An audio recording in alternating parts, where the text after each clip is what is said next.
Well, good morning, everyone. So good to see all of your smiling faces. Even though I can't actually see you, I know you're smiling because it's a wonderful day and it's always a great day to give God thanks. This is an instructional video, so I'm going to try to keep things as focused as possible, even though you know that's not exactly possible for me, but here we go. We've been back at public worship now for just about a month, and we thank you all for adapting to the learning curve that we've all been thrown. Now we're going to throw you an even bigger one, because after October 4th, so starting on Thanksgiving Sunday, we will be celebrating the Holy Eucharist in our churches once again. Not every church is going to be ready to, but we are going to endeavor over the course of the next 2 weeks to prepare for what the Eucharist is going to look like. It's going to be very different looking, but with patience and with understanding of the flow of everything, I am confident that we will get back to practicing the Eucharist and celebrating the Blessed Sacrament here in our parish. This video, we are going to be doing it both here at St. Albans and in Bishop's Falls as well at St. Andrew's Church, because the actual administration of the sacrament is going to look a little bit different in each congregation, specifically due to logistical space. That's a factor that I had to look at before publishing this instructional video, and I will be doing in-person instruction as well as part of our Sunday worship leading up to Thanksgiving Sunday, because there's nothing like seeing everything as opposed to explaining everything. When we gathered with Bishop John last week, he reminded us of the purpose of the book of Ezra, where the Israelites rejoiced that they could rebuild the temple and return to their homeland, but at the same time there was sadness that it wasn't the homeland and the temple that they once knew. Much the same goes for us with the Eucharist. It is going to look very different, especially in the era of COVID-19, because of course we have been taught over the last 6 months for churches to reduce the handling of objects. That's the hardest part, because of course with the Eucharist comes the sharing of the chalice. With the methodology that Bishop John researched and is implementing throughout our diocese, we are able to share of the common cup without actually sharing the physical chalice. I know you're all curious now as to what I mean by this, so let's just reposition. We'll go up to the altar where you'll see how things will be set up, and I will explain everything further from there. So stay tuned. So here we are at the high altar here at St. Albans, and you can see things are set up on the altar a little bit differently. But to walk you through how we're doing things to try to keep things as safe as possible, the process starts with me, or Reverend Roy, whoever will be celebrating. And step one is, of course, always the mask. Whenever we are at the altar, we will be wearing our face covering, and not only that, again, instruction in real time.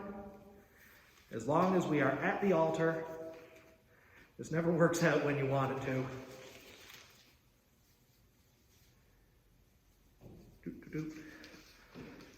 We will be wearing our protective gloves. These gloves are going to be fresh, taken from a box right over here. You'll notice here on the altar, everything is laid out.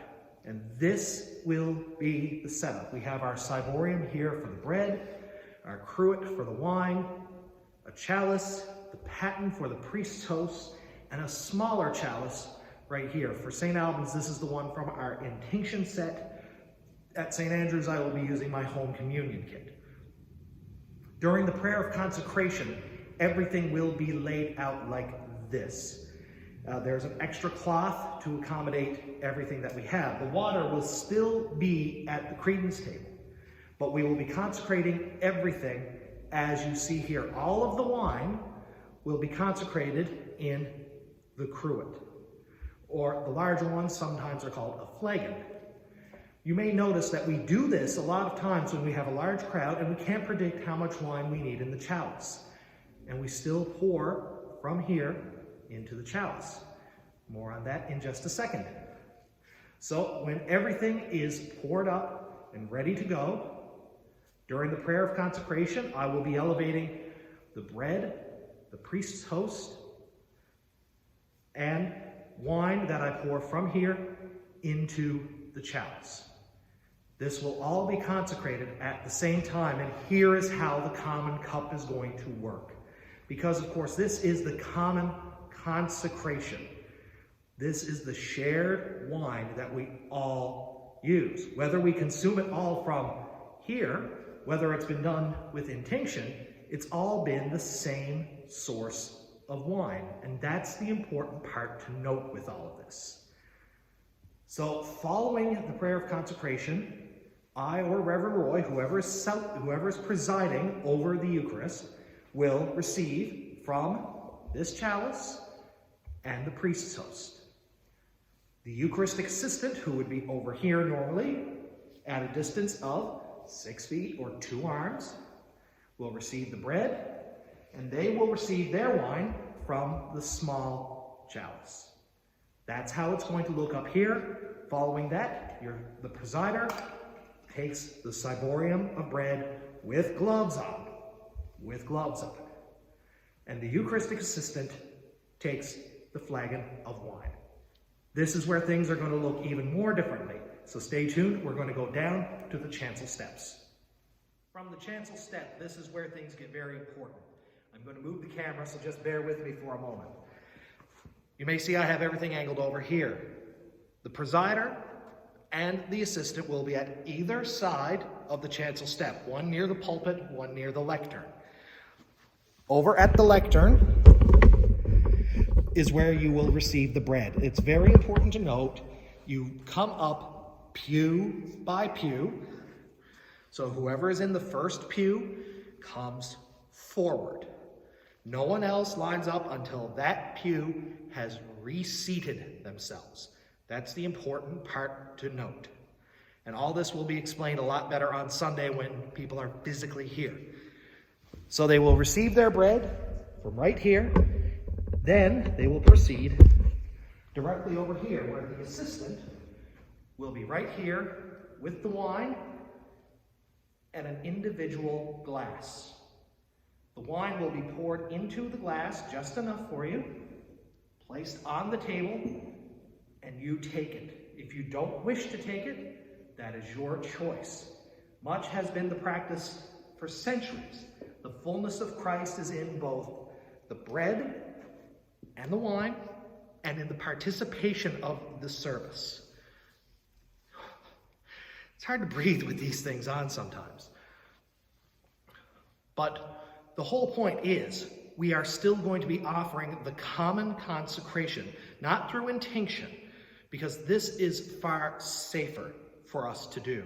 These glasses will be sanitized after every service. They will be stored safely, and they will be used one at a time. And the whole point of having one glass placed right here while the rest of them are on the tray, the assistant will take a glass from the tray, fill it, then place it here. Then you, if you choose to take it yourself. You have the assurance that someone with gloves has been the only one to touch these glasses one at a time.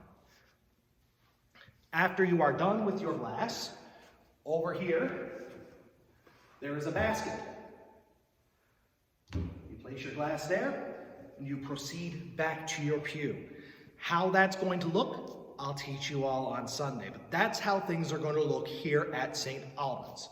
St. Andrew's is going to look a little bit different, which is fine. That's just how things are because of the layout. So next, we'll be in St. Andrew's. We'll show you how it's going to look from there, and then we'll be back to finalize this instructional video. Here we are at St. Andrew's Church, and you'll notice that I'm in the foyer as opposed to the main body of the church, because, of course, there's limited space for movement up at the altar rail.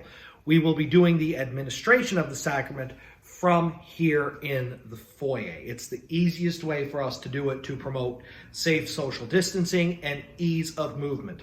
Again, pew by pew is going to be the most important part, and patience on everyone's behalf. The glasses here, I did an instructional in person at our Sunday worship on the 27th of September. So the glasses that I had set up here are gone for washing and sanitizing. But the way we'll set up here is, you can see the stained glass here of Christ. I will basically be here by the glass, and the assistant will be at this table right here.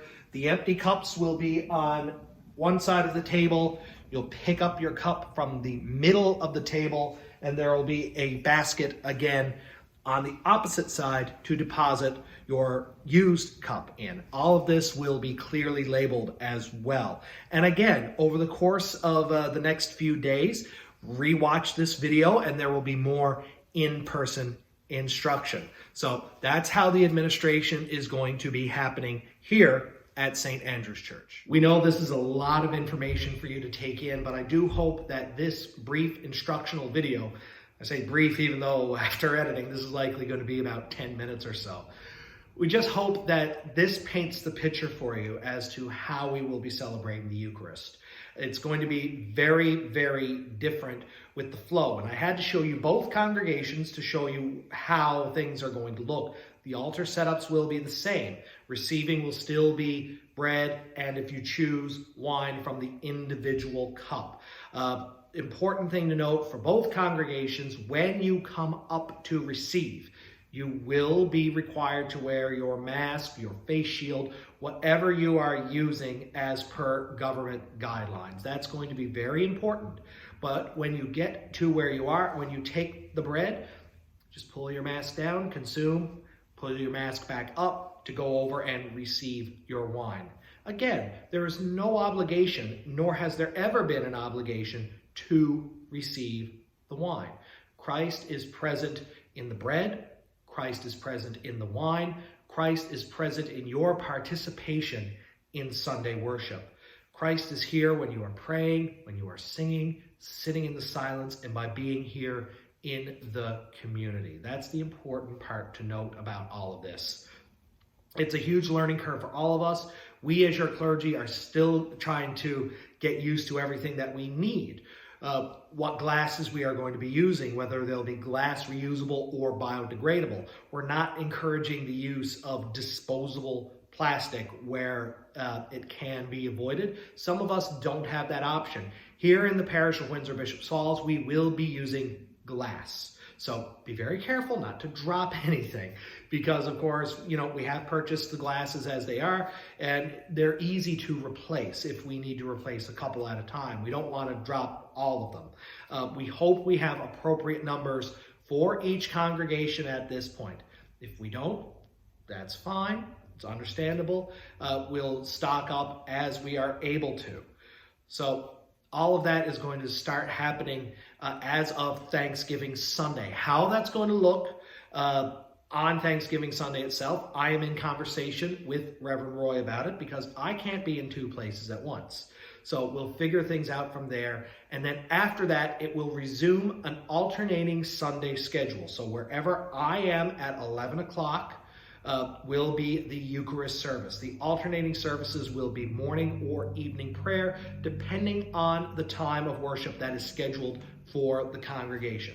This is all important stuff to note, and if you have any questions, again, contact information right here at the bottom, our email address, our cell phone number, so you can text any questions, and as always, on Facebook as well. So, pay attention to all of that stuff. And if there's any questions about why we are doing it the way we are doing it, I'll do my absolute best to answer. If you have concerns, that's fine, because many people are still concerned with how things are happening throughout our country during COVID-19.